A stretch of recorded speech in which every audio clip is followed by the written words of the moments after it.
Pwede subi sa agos pagtahimik na ang oras ko. Papadala sa depresyon ko iyo. Naiisip na sa kukunti lang ang iyo. Naiisip na problema, pwede kang magpahinga. Kahit saglit lamang na oras, tapos sabay ulit sa pagdating ng tamang oras. Oo, pagod ka na, alam namin lahat iyo. Pero kailangan mo babangon para sa iyong sarili. Lagi tandaan, huwag kang kumapit sa patalim. Nagdaglabang niya sa iyong mga problema iniisip. Kaya't sanay pakinggan mo lahat ng sinabi ko. Lang ito, marang hindi ka mapahama. Tama. Alam kung kaya mo to, lahat ito. May tiwala kami sa iyo.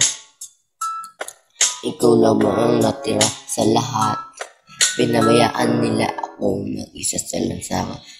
Sa mundo, magulo, walang kasama, walang karamay, wala rin ako malapitan at tunay. Kaya natuto ng lumaban sa mundo na magulo. Wala ng tatay na nagsabi sa akin, pahinga ka na, daya mo rin ano. Kung kaya kailangan makita, saka ka naman nawala ka ng bigla na parang bula. Tinatanong ang sarili ko, ano ang kulang ko? Tinatanong ang sarili kong anong kulang ko.